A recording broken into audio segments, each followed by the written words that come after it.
En octobre 2023, lors de la démolition d'un ancien entrepôt dans le quartier de Chantenay à Nantes, des ouvriers ont fait une découverte qui allait bouleverser une famille entière et résoudre l'une des disparitions les plus troublantes de la région des Pays de la Loire. Au milieu des gravats et de la poussière accumulée pendant des décennies, un magnétophone à cassette des années 90 a été retrouvé, encore fonctionnel, contenant des bandes audio qui racontaient l'histoire terrifiante d'un homme disparu 29 ans plus tôt.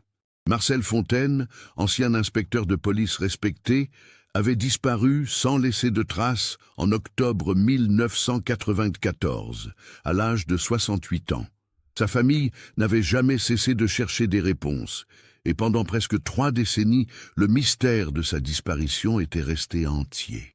Mais ce que ces enregistrements révélaient dépassait tout ce que les enquêteurs avaient pu imaginer. Comment un policier expérimenté, méthodique et prudent avait-il pu disparaître complètement?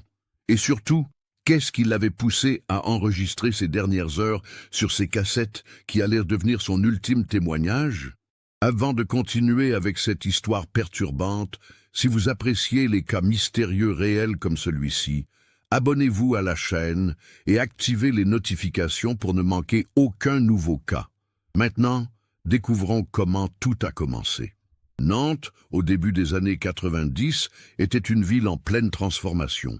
L'ancienne cité industrielle des bords de Loire se réinventait progressivement, conservant son riche patrimoine historique tout en s'ouvrant vers l'avenir. Le quartier de Sainte-Anne, où habitait la famille Fontaine, était connu pour ses rues tranquilles, bordées de maisons bourgeoises, construites au début du XXe siècle.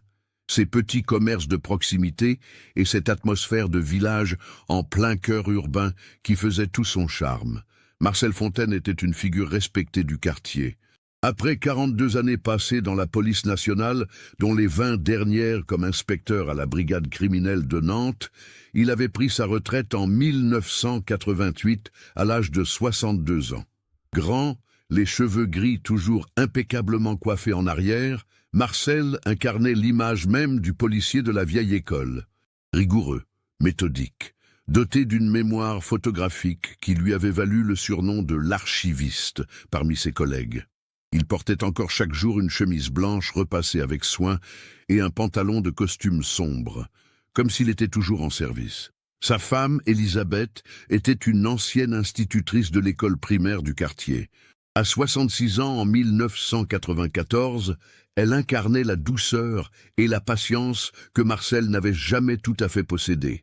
Leurs 43 années de mariage avaient été marquées par les horaires imprévisibles et les silences pesants que Marcel ramenait du commissariat, mais aussi par une complicité profonde et une confiance mutuelle inébranlable.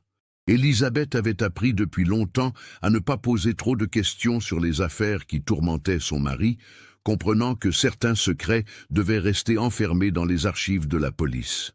Le couple avait eu 2 enfants. Antoine, l'aîné, âgé de 42 ans, avait suivi une carrière d'ingénieur en génie civil et vivait à Lyon avec sa femme et leurs 3 enfants. Il entretenait avec son père des rapports cordiaux mais distants, comme si une barrière invisible s'était érigée entre eux au fil des années.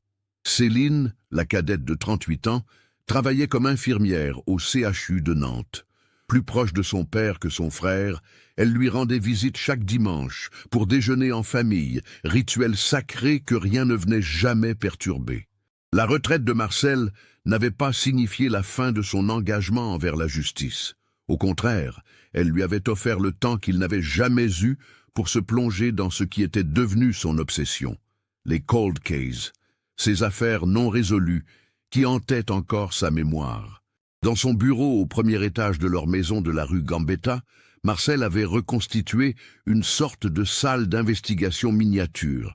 Des classeurs s'entassaient sur les étagères, remplis de photocopies de dossiers, de coupures de journaux jaunis, de notes manuscrites rédigées de sa calligraphie serrée et précise. Il passait ses journées à relire des témoignages, à établir des chronologies, à chercher les détails qui avaient pu échapper aux enquêteurs d'origine. Ses anciens collègues, bien que sceptiques au début, avaient fini par accepter cette manie. Certains lui fournissaient même des copies de vieux dossiers, sachant que Marcel ne divulguerait jamais d'informations confidentielles et que son expertise pouvait parfois apporter un éclairage nouveau. Le commissaire Laurent Mercier, qui dirigeait alors la brigade criminelle de Nantes, maintenait un contact régulier avec son ancien mentor, sachant que l'instinct de Marcel restait affûté malgré les années. Les voisins de la rue Gambetta s'étaient habitués à voir Marcel partir chaque matin à 8 heures précises pour sa promenade quotidienne jusqu'au marché de Talensac. Il achetait toujours le journal au même kiosque, prenait un café au comptoir du même bistrot, échangeait quelques mots avec les commerçants qu'il connaissait depuis des décennies. Cette routine immuable était pour lui une façon de rester ancré dans le réel, de ne pas se laisser complètement absorber par les fantômes du passé qui peuplaient son bureau. Nicole Deschamps, leur voisine de palier depuis 15 ans, une veuve de 73 ans qui avait enseigné avec Elisabeth, témoignerait plus tard que Marcel semblait préoccupé dans les semaines précédant sa disparition. « Il était différent », dira-t-elle aux enquêteurs. « Normalement, il me saluait toujours avec un petit mot gentil quand on se croisait dans l'escalier. Mais en septembre et octobre, il paraissait ailleurs, comme s'il portait un poids invisible sur ses épaules. Une fois, je l'ai entendu monter les marches à 2 heures du matin. C'était inhabituel. Le vendredi 14 octobre 1994 restera gravé à jamais dans la mémoire d'Elisabeth Fontaine comme le jour où sa vie a basculé dans l'incertitude. Ce matin-là, tout avait commencé de façon parfaitement ordinaire. Marcel s'était levé à 6h30, comme chaque jour depuis 40 ans. Elle l'avait entendu sous la douche, puis dans la cuisine où il préparait son café. L'odeur du pain grillé montait jusqu'à la chambre. Quand elle était descendue à 7h15, il était déjà habillé, assis à la table de la cuisine, le journal L'Ouest France ouvert devant lui. « Tu as bien dormi ?» avait-elle demandé, comme elle le faisait chaque matin. Marcel avait levé les yeux, et Elisabeth avait remarqué quelque chose d'inhabituel dans son regard. Une tension, peut-être, une fatigue plus profonde que d'ordinaire. « Pas vraiment », avait-il répondu, avant de replonger dans sa lecture. Ce n'était pas une réponse surprenante. Marcel dormait mal depuis des années, se réveillant souvent en pleine nuit pour descendre travailler dans son bureau. Après le petit déjeuner, vers 8 heures, Marcel était monté dans son bureau comme il le faisait souvent, le vendredi matin. Elisabeth l'avait entendu ouvrir et fermer des tiroirs, déplacer des classeurs.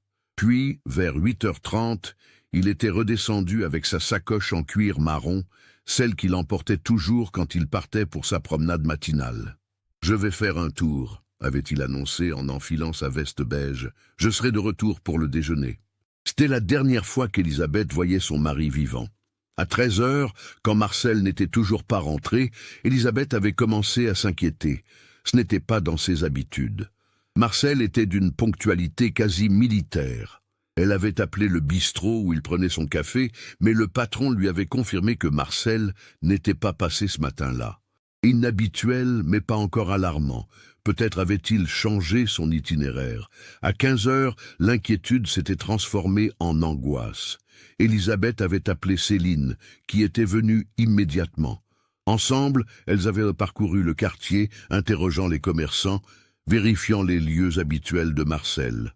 Personne ne l'avait vu. À 17h, Céline avait convaincu sa mère d'appeler le commissariat. L'inspecteur Jean-Claude Valois, un collègue de longue date de Marcel, s'était immédiatement saisi de l'affaire. La disparition d'un ancien policier n'était jamais prise à la légère, surtout quand il s'agissait de quelqu'un d'aussi méthodique que Marcel Fontaine. Valois avait commencé par les procédures standards. Vérification des hôpitaux, des urgences, interrogatoire des proches. Mais dès le début, quelque chose le tracassait. Marcel n'était pas du genre à partir impulsivement. Et surtout, il n'était pas du genre à inquiéter sa famille. Le samedi matin, une équipe avait fouillé le bureau de Marcel. C'est là que les premières anomalies avaient été relevées. Sur le bureau, parfaitement rangé comme toujours, se trouvait un dossier ouvert. Il concernait une affaire datant de 1976, la disparition d'une jeune femme de 23 ans nommée Hélène Garot, retrouvée morte 6 mois plus tard dans un champ près de Saint-Herblain. L'affaire avait été classée après l'arrestation et la condamnation d'un homme, Bernard Lavigne, à 20 ans de prison pour meurtre. Lavigne était sorti de prison en 1996, après avoir purgé sa peine. Mais ce qui intriguait Valois, c'étaient les notes manuscrites de Marcel sur ce dossier. Des annotations récentes, datées des semaines précédentes, suggéraient que Marcel doutait de la culpabilité de Lavigne. Témoignages contradictoires, avait-il écrit en rouge. Absence de preuves matérielles convaincantes. Et, souligné 3 fois, réinterroger les témoins de l'époque. Dans un tiroir du bureau, Valois avait trouvé un carnet noir où Marcel notait ses rendez-vous et ses réflexions. Les dernières pages contenaient une série d'adresses à Nantes et dans les environs, accompagnées de dates et d'heures. La dernière entrée, datée du jeudi 13 octobre, mentionnait simplement « Vendredi 14 octobre, 9 h, entrepôt Chantenay. Vérifier théorie ». Chantenay était un ancien quartier industriel de Nantes, situé à l'ouest de la ville, le long de la Loire.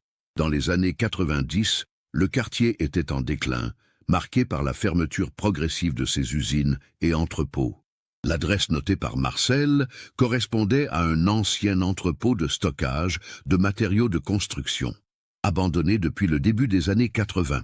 Une équipe de police s'y était rendue le samedi après-midi, mais n'avait rien trouvé d'anormal. Le bâtiment était vide, poussiéreux, les fenêtres brisées, laissant entrer la lumière grise d'octobre. Aucune trace de Marcel. Les jours suivants, l'enquête s'était intensifiée. Des recherches avaient été menées dans un rayon de 20 km autour de Nantes. Des plongeurs avaient exploré certaines sections de la Loire.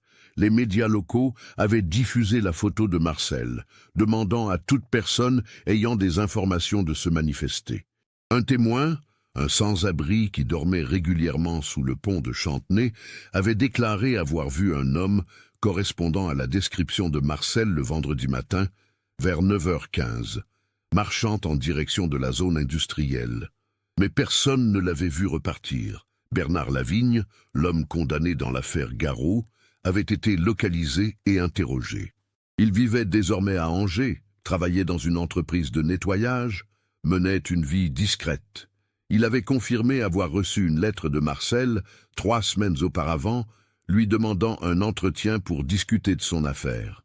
Je lui ai répondu que je n'avais rien à ajouter à ce que j'avais déjà dit au procès, avait-il expliqué aux enquêteurs. Je ne l'ai jamais rencontré. Antoine, le fils de Marcel, était arrivé de Lyon le dimanche. La tension entre lui et sa sœur Céline était palpable. Papa a toujours été obsédé par ses vieilles affaires, avait-il dit à Valois. Il ne pouvait pas lâcher prise. Maman lui disait souvent que ça finirait par le consumer. Céline avait défendu son père, il cherchait la vérité. C'était sa façon de rester utile, de donner un sens à sa retraite. Les semaines se sont transformées en mois, et les mois en années.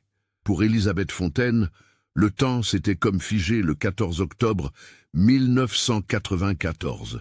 Elle continuait à vivre dans leur maison de la rue Gambetta, refusant catégoriquement de toucher au bureau de Marcel. « Il reviendra », disait-elle à sa fille, « et quand il reviendra, il devra retrouver ses affaires exactement comme il les a laissées. » Céline n'avait pas le cœur de contredire sa mère, même si, au fond d'elle-même, elle savait que les chances de revoir son père vivant diminuaient chaque jour. La disparition de Marcel avait profondément affecté le commissariat. Laurent Mercier, le commissaire, avait personnellement supervisé l'enquête pendant les 6 premiers mois, mobilisant des ressources considérables. Mais sans nouveaux éléments, sans corps, sans témoignages concrets, l'affaire était progressivement passée au second plan. Elle n'avait jamais été officiellement classée, restant techniquement ouverte, mais en pratique, plus aucun enquêteur n'y travaillait activement après 2000. Valois, cependant, n'avait jamais vraiment abandonné. Chaque année, le 14 octobre, il rendait visite à Élisabeth, lui apportant un bouquet de fleurs et quelques mots d'encouragement. Il avait pris l'habitude de relire le dossier périodiquement, espérant qu'un détail lui sauterait aux yeux. Mais rien ne venait. La famille s'était fragmentée sous le poids du deuil non résolu. Antoine venait de moins en moins souvent à Nantes.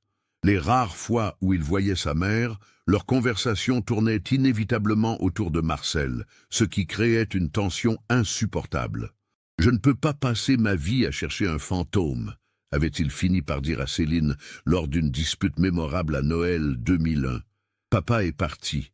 Il faut que maman l'accepte et qu'elle continue sa vie. » Céline, au contraire, s'était rapprochée de sa mère.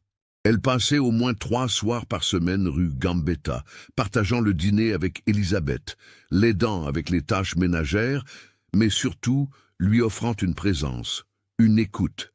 Elle ne parlait pas toujours de Marcel, mais sa présence invisible remplissait chaque pièce de la maison.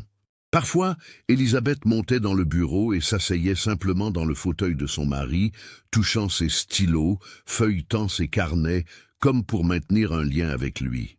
Nicole Deschamps, la voisine, était devenue une présence précieuse.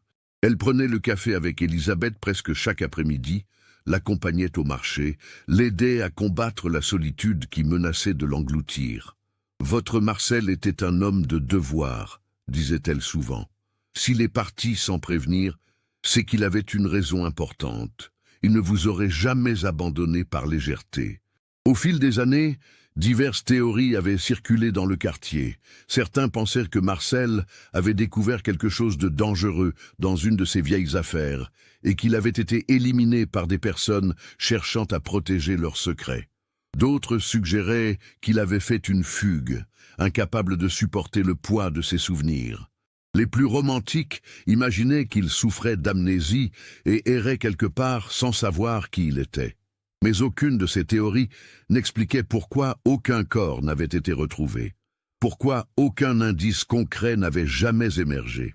En 2008, 14 ans après la disparition, Elisabeth avait finalement accepté de faire déclarer Marcel officiellement absent. C'était une démarche administrative nécessaire pour régler certaines questions financières, mais elle avait insisté auprès du juge sur le fait que cela ne signifiait pas qu'elle le considérait comme mort. « Mon mari est quelque part », avait-elle déclaré, « et tant qu'on ne m'aura pas prouvé le contraire, je continuerai à l'attendre. » Valois avait pris sa retraite en 2010, mais même après avoir quitté la police, il n'avait pas cessé de penser à Marcel. Il gardait chez lui une copie complète du dossier et occasionnellement, il reprenait ses recherches, contactait d'anciens témoins, vérifiait des pistes qui ne menaient généralement nulle part. C'était devenu pour lui aussi une obsession, comme si en résolvant ce mystère, il pourrait honorer la mémoire de son mentor. L'affaire Garot, celle que Marcel étudiait avant sa disparition, avait connu un rebondissement inattendu en 2015. Bernard Lavigne, l'homme condamné pour le meurtre d'Hélène Garot, était mort d'un cancer du poumon. Mais quelques mois avant sa mort, il avait confié à son avocat qu'il avait toujours maintenu son innocence et qu'un ancien policier l'avait contacté peu avant de disparaître, semblant le croire. Cette information était parvenue à Valois, qui avait immédiatement fait le lien avec Marcel. Mais cela ne faisait qu'approfondir le mystère. Si Marcel avait effectivement découvert quelque chose qui innocentait Lavigne, où était-il passé? Et surtout, qui aurait eu intérêt à le faire taire? Céline, qui avait maintenant 53 ans en 2009, s'était mariée tardivement et avait eu un fils, Thomas. Elle n'avait jamais cessé de parler de son grand-père à l'enfant, lui montrant des photos, lui racontant des histoires. Thomas, à 8 ans, demandait souvent « Quand est-ce que je vais rencontrer Papy Marcel ?» Et Céline ne savait jamais quoi répondre. L'hiver 2022 avait été particulièrement rigoureux à Nantes. Les températures étaient descendues bien en dessous de 0 pendant plusieurs semaines, et la neige avait recouvert la ville d'un manteau blanc inhabituel pour la région. Mais c'était l'été 2023 qui allait apporter le changement tant attendu, même si personne ne pouvait l'anticiper. La municipalité de Nantes avait lancé un vaste projet de réaménagement du quartier de Chantenay. L'ancien quartier industriel, qui avait connu son apogée au début du XXe siècle avec ses chantiers navals et ses usines, était depuis longtemps en friche. Les entrepôts abandonnés, les hangars rouillés et les terrains vagues étaient devenus des symboles du déclin industriel de la région. Le projet de rénovation urbaine prévoyait la démolition de plusieurs bâtiments pour créer un nouvel écoquartier avec des logements, des espaces verts et des commerces. Parmi les structures à démolir figurait l'ancien entrepôt de la rue des Salorges, celui-là même que Marcel avait noté dans son carnet le 13 octobre 1994. Le bâtiment, construit dans les années 50, était resté vide depuis sa fermeture en 1982. Au fil des décennies, il était devenu un lieu de squat occasionnel pour des sans-abri et des toxicomanes, jusqu'à ce que la mairie fasse murer les accès au début des années 2000. Le lundi 9 octobre 2023, une équipe de démolition de l'entreprise Démolec s'était présentée sur le site. Christophe Morel, le chef d'équipe, un homme de 45 ans avec 20 ans d'expérience dans le secteur, avait d'abord fait procéder à une inspection complète du bâtiment pour s'assurer qu'il était totalement vide avant de commencer les travaux. C'était une procédure standard, mais nécessaire pour éviter tout problème. L'entrepôt était immense. 3 étages, des milliers de mètres carrés d'espace vide, avec des structures métalliques rouillées et des murs de briques noircis par le temps. Le rez-de-chaussée avait été rapidement inspecté. Rien d'inhabituel. Des débris, des graffitis, quelques matelas pourris laissés par des squatteurs. Le premier étage présentait la même désolation. C'est au 2e étage, dans une section isolée du bâtiment accessible uniquement par un escalier métallique extérieur, que Morel et son équipe avaient fait la découverte qui allait tout changer. Cette partie de l'entrepôt semblait avoir servi de bureau administratif à l'époque où le bâtiment était en activité. Plusieurs petites pièces s'alignaient le long d'un couloir étroit, leurs portes arrachées depuis longtemps, leurs fenêtres brisées laissant entrer la lumière et les intempéries. Dans la dernière pièce au fond du couloir, partiellement effondrée, Morel avait remarqué quelque chose d'inhabituel. Au milieu des gravats et de la végétation qui avait poussé à travers le plancher au fil des années, une structure métallique semblait encore intacte. En s'approchant prudemment, testant chaque pas pour s'assurer que le sol ne céderait pas, il avait réalisé qu'il s'agissait d'un vieux meuble de rangement en métal, du type utilisé dans les bureaux dans les années 80. Le meuble était renversé sur le côté, recouvert de poussière et de débris.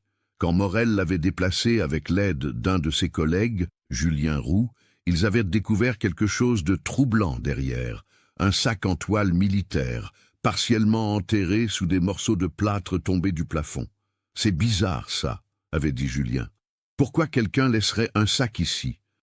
Morel avait partagé son malaise. Dans leur métier, ils tombaient régulièrement sur des objets abandonnés, mais quelque chose dans cette découverte le mettait mal à l'aise. Le sac était vieux, manifestement, mais pas délabré comme on aurait pu s'y attendre après des décennies d'exposition aux éléments. Il était protégé par le meuble et les débris. Morel avait ouvert le sac avec précaution. À l'intérieur, il y avait des vêtements, une veste beige, un pantalon sombre, une chemise blanche. Tous vieux, mais reconnaissables. Et autre chose, un magnétophone à cassette, un modèle Philips des années 90, avec plusieurs cassettes à côté, soigneusement rangées dans leurs boîtiers en plastique. « Il faut appeler la police », avait immédiatement dit Morel. Dans leur formation de sécurité, ils avaient appris à ne jamais toucher à des découvertes potentiellement liées à des activités criminelles. Et quelque chose dans cette scène suggérait qu'il ne s'agissait pas d'un simple abandon. À 11h45, une patrouille de police était arrivée sur les lieux. Les agents Pauline Mercier et Thomas Garand avaient sécurisé la zone et appelé la police scientifique. En attendant leur arrivée, Mercier avait examiné les lieux sans toucher à rien. C'est alors qu'elle avait remarqué, à quelques mètres du sac, partiellement caché sous des débris dans un coin de la pièce, ce qui ressemblait à des ossements humains. L'affaire avait immédiatement pris une autre dimension. Le capitaine Sophie Arnaud, de la police judiciaire de Nantes, s'était déplacé personnellement. La police scientifique avait établi un périmètre de sécurité et commencé une fouille méthodique de la pièce. Les ossements, après un premier examen sur place par un médecin légiste, semblaient effectivement humains. Il s'agissait d'un squelette presque complet, recroquevillé dans l'angle de la pièce. Ce qui avait frappé les enquêteurs, c'était l'état de préservation relatif du magnétophone. Protégé dans le sac, il semblait avoir survécu aux années. Arnaud avait fait transporter l'ensemble des découvertes au laboratoire de la police scientifique pour analyse. Mais avant même d'avoir les résultats, une intuition la travaillait. Un vieux magnétophone avec des cassettes trouvé à proximité de restes humains dans un entrepôt abandonné dans le quartier même mentionné dans le dernier carnet d'un policier disparu 29 ans auparavant. Le lendemain matin, le capitaine Sophie Arnaud avait convoqué Jean-Claude Valois. Bien que retraité depuis 13 ans, l'ancien inspecteur restait une référence pour les affaires non résolues du département. Quand Arnaud lui avait expliqué la découverte de Chantenay, Valois avait immédiatement fait le lien. « C'est l'entrepôt », avait-il dit, la voix tremblante, celui que Marcel avait noté dans son carnet. Au laboratoire de la police scientifique, rue de la Haluchère, les techniciens travaillaient méthodiquement. L'analyse ADN des ossements prendrait plusieurs jours, mais certains éléments pouvaient être établis rapidement. Le médecin légiste, le docteur Alain Roussel, spécialiste en anthropologie médico-légale, avait examiné les restes. Homme, âge estimé entre 65 et 70 ans au moment du décès, avait-il annoncé, mort remontant à une période située entre 25 et 30 ans. La datation précise nécessitera des analyses au carbone 14, mais les indices de dégradation sont cohérents avec cette fourchette. Dans le sac en toile, outre les vêtements et le magnétophone, les enquêteurs avaient trouvé d'autres objets. Un portefeuille en cuir contenant une carte d'identité humidifiée, mais encore partiellement lisible. Des clés, un stylo et surtout une sacoche en cuir marron. À l'intérieur de la sacoche, des documents. Des photocopies de vieux rapports de police, des notes manuscrites et un dossier complet sur l'affaire Hélène Garot de 1976. Valois, en voyant la sacoche, avait senti ses jambes se dérober. « C'est celle de Marcel », avait-il murmuré. « Je la reconnaîtrais entre mille, il la portait tous les jours. » La carte d'identité dans le portefeuille, après nettoyage délicat par les techniciens, avait confirmé l'identité. Marcel Fontaine, né le 23 mars 1926 à Nantes. Arnaud savait qu'elle devait prévenir la famille avant que la presse ne s'empare de l'affaire. Elle s'était rendue personnellement rue Gambetta le mercredi 11 octobre, en fin d'après-midi, accompagnée de Valois. Élisabeth Fontaine, maintenant âgée de 95 ans, vivait toujours dans la maison familiale, aidée quotidiennement par Céline. Quand elles avaient ouvert la porte et vu les deux policiers, Céline avait immédiatement compris. Élisabeth, assise dans son fauteuil du salon, avait levé les yeux et dit simplement « Vous l'avez retrouvé ». Ce n'était pas une question. Après 29 ans, elle savait que ce moment viendrait un jour. Arnaud avait expliqué les circonstances de la découverte avec tact et précision. Élisabeth avait écouté sans pleurer, sa main serrant celle de sa fille. « Je veux savoir ce qui lui est arrivé », avait-elle finalement dit. « J'ai attendu presque 30 ans, je mérite de connaître la vérité. » C'est alors que Valois avait mentionné le magnétophone. « Nous pensons qu'il contient des enregistrements », avait-il expliqué. « Marcel a peut-être laissé un témoignage de ce qui s'est passé. Mais nous devons d'abord nous assurer que l'appareil fonctionne encore et que les bandes sont exploitables. » Au laboratoire, le technicien Florian Becquet, spécialiste en audiovisuel ancien, avait examiné le magnétophone. C'était un modèle Philips D 6606, populaire au début des années 90 pour sa fiabilité et sa qualité d'enregistrement. Malgré les années passées dans l'entrepôt, protégé par le sac et les débris, l'appareil était dans un état remarquable. Les circuits internes montraient peu de signes de corrosion. « Les cassettes sont en bon état », avait annoncé Becquet après inspection. La bande magnétique semble intacte. Il y a 4 cassettes, chacune pouvant contenir 60 minutes d'enregistrement, soit 30 minutes par face. Je vais numériser le contenu avant de tenter une lecture pour préserver les originaux. Le processus de numérisation avait pris toute la journée du jeudi. Becquet travaillait avec une minutie extrême, sachant que ces enregistrements pourraient être la clé pour comprendre ce qui s'était passé en octobre 1994. Vers 18 heures, il avait enfin terminé. Les fichiers audio étaient prêts à être écoutés. Arnaud avait réuni une petite équipe dans une salle d'écoute du commissariat. Elle-même, Valois, le procureur adjoint maître Vincent Leroy et 2 enquêteurs de son équipe.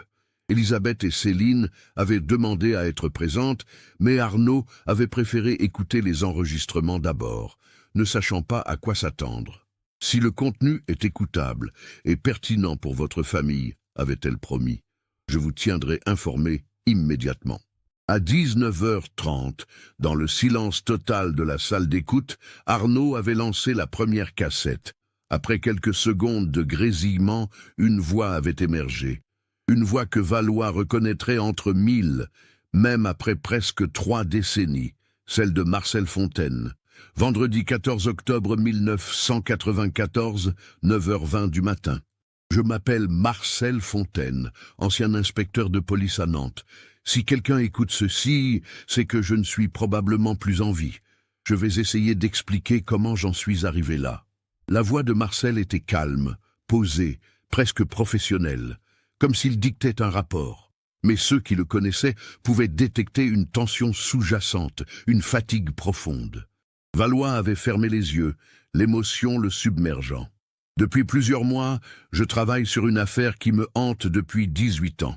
Le meurtre d'Hélène Garot en 1976. À l'époque, j'étais l'un des enquêteurs sur ce cas. Une jeune femme de 23 ans avait disparu en février, son corps retrouvé 6 mois plus tard dans un champ près de Saint-Herblain. Bernard Lavigne, son voisin, avait été arrêté, jugé et condamné à 20 ans de prison. L'affaire semblait close. Marcel avait fait une pause. On entendait sa respiration légèrement saccadée. Mais j'ai toujours eu des doutes. Les preuves contre Lavigne étaient principalement circonstancielles. Un témoignage d'un autre voisin qui l'avait vu parler avec Hélène quelques jours avant sa disparition. Des fibres textiles trouvées sur le corps qui correspondaient à un pull appartenant à Lavigne. Mais rien de définitif. Pas d'aveu, pas de mobile clair, pas de témoin direct. Lavigne a toujours clamé son innocence, mais à l'époque, la pression médiatique était telle qu'il fallait un coupable, rapidement. Un bruit métallique résonnait en arrière-plan de l'enregistrement. Marcel semblait se déplacer. En relisant le dossier ces derniers mois, j'ai découvert des incohérences, des témoignages qui n'avaient pas été suffisamment approfondis. Et surtout, j'ai trouvé quelque chose qui n'avait jamais été mentionné dans le rapport officiel. Une lettre anonyme reçue par le commissariat 2 semaines après l'arrestation de Lavigne, suggérant qu'un autre suspect devrait être interrogé. Cette lettre avait été classée sans suite, considérée comme l'œuvre d'un mytho. Mais en la relisant, j'ai remarqué des détails que seule une personne ayant une connaissance intime de l'affaire pouvait connaître. Marcel avait toussé, puis continué. J'ai passé des semaines à retracer tous les témoins de l'époque. Beaucoup sont morts. D'autres ont déménagé, mais j'ai fini par retrouver quelqu'un. Michel Barré, qui était la meilleure amie d'Hélène en 1976. Elle vit maintenant en Bretagne. Quand je l'ai contactée il y a 3 semaines, elle a d'abord refusé de me parler. Mais j'ai insisté, et elle a finalement accepté de me rencontrer. Ce qu'elle m'a révélé a tout changé. L'intensité dans la voix de Marcel augmentait. Hélène avait une liaison secrète. Pas avec Lavigne, comme l'accusation l'avait suggéré, mais avec quelqu'un d'autre, un homme marié, respecté dans la communauté. Michel m'a dit qu'Hélène lui avait confié qu'elle était enceinte et qu'elle allait tout révéler. Elle voulait que cet homme quitte sa femme pour elle. Michel ne connaissait pas son nom. Hélène ne voulait pas le dire avant d'avoir réglé la situation. Mais elle savait qu'il occupait une position importante. Marcel s'était tu quelques secondes. On entendait le vent qui s'engouffrait dans l'entrepôt. J'ai recoupé les informations. J'ai cherché qui, dans l'entourage professionnel d'Hélène à l'époque, correspondait à ce profil. Hélène travaillait comme secrétaire dans un cabinet d'architecture. Parmi ses collègues et clients, un nom revenait régulièrement, Alain Mercier. Promoteur immobilier, 42 ans en 1976, marié, 2 enfants. Et surtout, oncle de Laurent Mercier, qui deviendrait plus tard commissaire de police à Nantes. Valois avait ouvert les yeux brusquement. Laurent Mercier, son supérieur, son mentor. l'homme qui avait supervisé l'enquête sur la disparition de Marcel lui-même. J'ai confronté Alain Mercier hier après-midi à son bureau, continuait Marcel. Je lui ai montré les preuves que j'avais rassemblées. Le témoignage de Michel, des relevés bancaires montrant qu'il avait loué un appartement où il retrouvait Hélène, des lettres qu'elle lui avait écrites et que j'avais retrouvées chez une cousine d'Hélène. Au début, il a nié. Puis, quand il a compris que je ne lâcherais pas, il a avoué. Oui, il avait une liaison avec Hélène. Oui, elle était enceinte. Et oui, il était présent le soir de sa disparition. La voix de Marcel tremblait maintenant. Il m'a dit qu'il s'était disputé.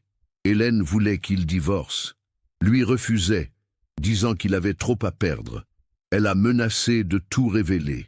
Ils étaient dans sa voiture, garée dans un endroit isolé près de Saint-Herblain. La dispute est devenue violente. Il dit que c'était un accident qui l'a poussée et qu'elle est tombée, se fracassant la tête contre une pierre.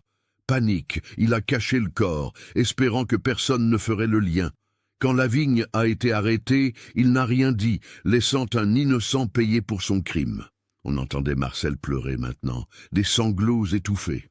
J'étais l'un des enquêteurs qui ont contribué à condamner Lavigne. J'ai participé à cette injustice.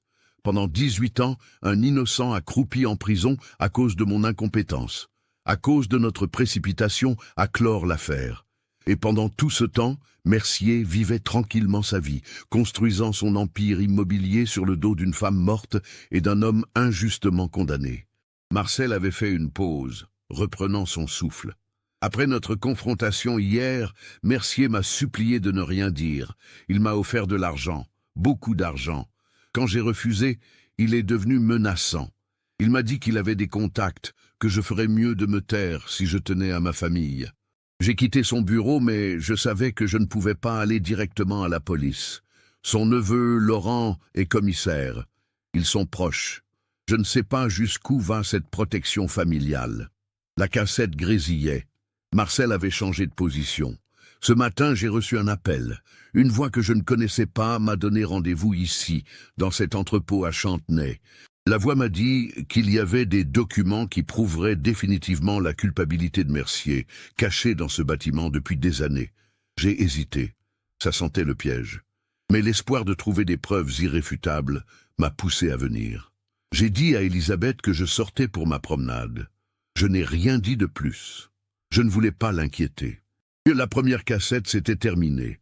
Arnaud avait immédiatement lancé la deuxième. La voix de Marcel reprenait, mais plus faible. Il est maintenant environ 11 heures. Je suis arrivé ici vers 9 heures. L'entrepôt est vide, comme je m'y attendais. J'ai exploré le rez-de-chaussée, puis le premier étage. Rien. Je suis monté au deuxième étage par l'escalier extérieur.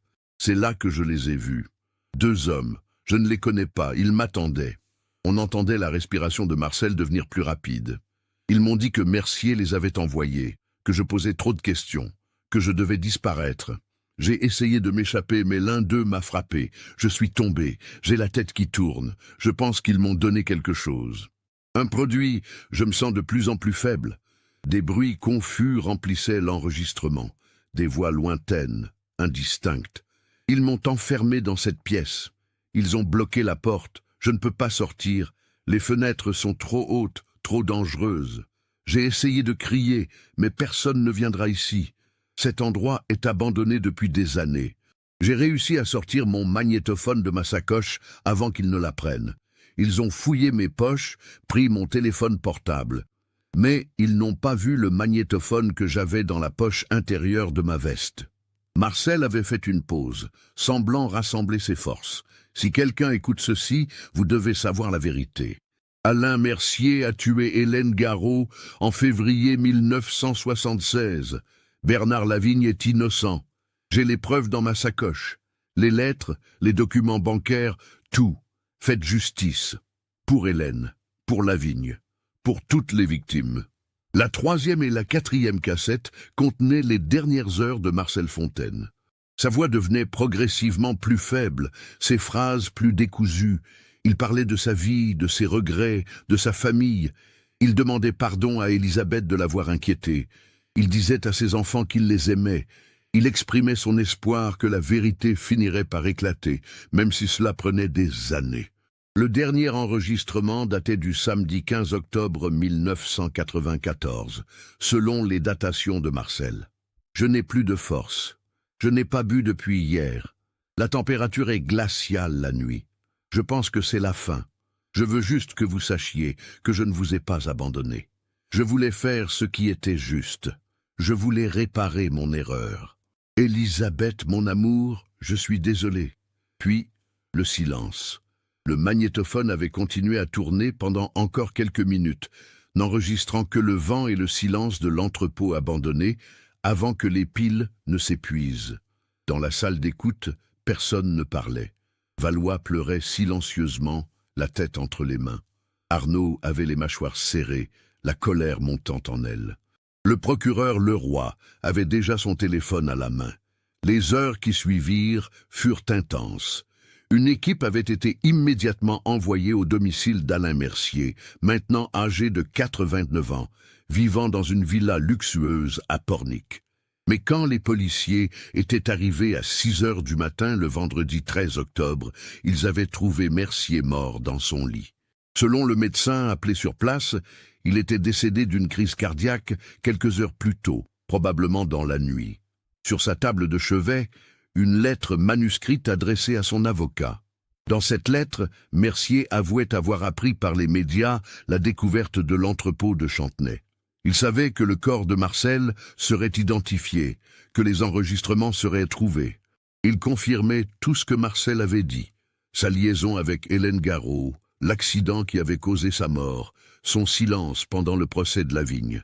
Il admettait avoir fait appel à 2 hommes, des connaissances du milieu immobilier aux pratiques douteuses, pour neutraliser Marcel en octobre 1994. Il donnait leurs noms, René Clément et Didier Farge. Mercier écrivait qu'il avait vécu 47 ans avec cette culpabilité, mais que la peur de tout perdre l'avait toujours empêché de parler. Maintenant que la vérité allait éclater, il préférait partir dignement, plutôt que de finir ses jours en prison. René Clément était mort en 2011. Didier Farge, cependant, était toujours vivant, âgé de 68 ans, retraité, vivant à la Baule. Il avait été arrêté le vendredi après-midi. Confronté aux enregistrements et à la lettre de Mercier, il avait fini par avouer. Oui, Mercier les avait payés pour se débarrasser de Marcel. Il devait le faire disparaître de façon à ce que personne ne retrouve jamais son corps. Il l'avait attiré dans l'entrepôt, l'avait drogué et enfermé dans la pièce du 2e étage. Ils avaient bloqué la porte de l'extérieur avec des planches et du mobilier. Ils étaient repartis, laissant Marcel mourir lentement de froid, de faim et de déshydratation. On pensait que quelqu'un finirait par démolir ce bâtiment et que plus personne ne ferait le lien, avait déclaré Farge. Laurent Mercier, l'ancien commissaire, avait été convoqué pour témoigner. Maintenant âgé de 73 ans, retraité depuis 2015, il était effondré. Il jurait ne rien avoir su des activités criminelles de son oncle, ni de son implication dans la disparition de Marcel. Les enquêteurs, après vérification, n'avaient retrouvé aucune preuve le reliant au crime. Il semblait avoir été maintenu dans l'ignorance, probablement pour le protéger. Le vendredi soir, Arnaud s'était rendu rue Gambetta pour informer Elisabeth et Céline. Antoine avait été joint par téléphone à Lyon et prenait le premier TGV du samedi matin. Quand Arnaud avait raconté ce que contenaient les enregistrements, comment Marcel était mort, pourquoi il était là-bas, Elisabeth avait pleuré pour la première fois depuis 29 ans. « Il est mort en essayant de faire ce qui était juste », avait-elle murmuré. C'était Marcel jusqu'au bout, incapable de laisser passer une injustice. Céline tenait sa mère dans ses bras, partageant sa douleur, mais aussi une étrange forme de soulagement. Après presque 3 décennies d'incertitude, il savait enfin. Dans les jours qui suivirent, l'affaire avait explosé dans les médias. La presse nationale s'était emparée de l'histoire. Un ancien policier assassiné, parce qu'il avait découvert la vérité sur une erreur judiciaire vieille de 47 ans. Les enregistrements du magnétophone avaient été versés au dossier judiciaire et, après autorisation du juge, des extraits avaient été rendus publics. Bernard Lavigne, décédé en 2015, ne verrait jamais son nom lavé officiellement. Mais sa famille, contactée par les autorités, avait reçu des excuses officielles de la part du ministre de la Justice. Une procédure de révision post-mortem de son procès avait été engagée. Son fils, Philippe Lavigne, âgé de 52 ans, avait déclaré aux médias « Mon père est mort en clamant son innocence, il n'a jamais été cru. Marcel Fontaine a payé de sa vie pour avoir voulu rétablir la vérité. Je lui serai éternellement reconnaissant, ainsi qu'à sa famille qui a dû vivre avec cette incertitude pendant si longtemps. » Didier Farge avait été inculpé de séquestration ayant entraîné la mort, non-assistance à personne en danger et complicité de meurtre. À 68 ans, il serait probablement condamné à passer le reste de sa vie en prison. Les funérailles de Marcel Fontaine avaient eu lieu le samedi 28 octobre 2023, exactement 29 ans et 2 semaines après sa disparition. Des centaines de personnes s'étaient rassemblées à l'église Sainte-Anne pour lui rendre hommage. Des policiers en uniforme formaient une haie d'honneur. Valois avait prononcé l'éloge funèbre, la voix brisée par l'émotion, rendant hommage à l'intégrité et au courage de son mentor. Élisabeth, soutenue par ses 2 enfants, avait tenu à dire quelques mots. « Marcel était un homme de devoir », avait-elle déclaré. « Il croyait en la justice, en la vérité. Il a donné sa vie pour ses principes.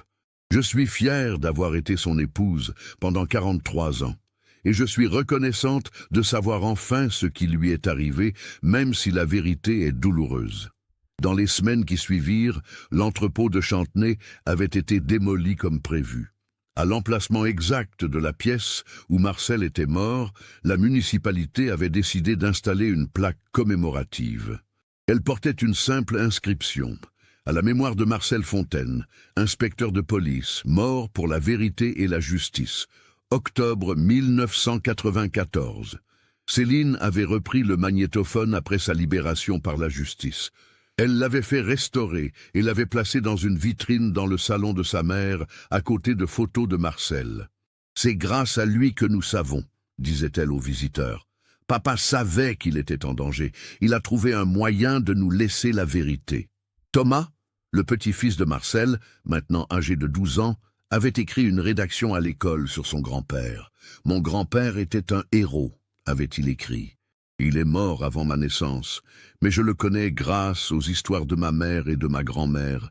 Il m'a appris qu'il faut toujours faire ce qui est juste, même si c'est difficile, même si c'est dangereux. » L'affaire avait également eu des répercussions au sein de la police de Nantes.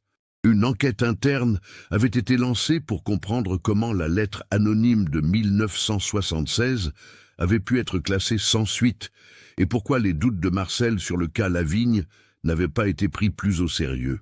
Des procédures avaient été mises en place pour s'assurer qu'à l'avenir, toute information concernant des affaires classées serait examinée avec plus d'attention. Valois, qui avait consacré une partie de sa retraite à chercher son ami, trouvait enfin une forme de paix. Marcel avait raison depuis le début, confiait-il aux journalistes. Il était meilleur enquêteur que nous tous. Et il avait plus de courage. Il a choisi la justice plutôt que sa sécurité. C'est le plus bel héritage qu'un policier puisse laisser. Ce cas nous montre comment la quête de vérité peut exiger le sacrifice ultime, mais aussi comment cette vérité finit toujours, même après des décennies, par émerger. Marcel Fontaine n'a pas seulement résolu une injustice vieille de 18 ans, il a laissé un témoignage puissant sur l'importance de l'intégrité et du courage face à la corruption et aux mensonges. Qu'en pensez-vous? Auriez-vous fait le même choix que Marcel, sachant que cela pourrait mettre votre vie en danger? Partagez vos réflexions dans les commentaires. Si vous avez apprécié cette enquête approfondie sur un cas qui a marqué l'histoire de Nantes, n'oubliez pas de vous abonner à la chaîne et d'activer les notifications. Laissez votre like si cette histoire vous a touché et partagez-la avec quelqu'un qui s'intéresse aux affaires judiciaires réelles et aux histoires de courage.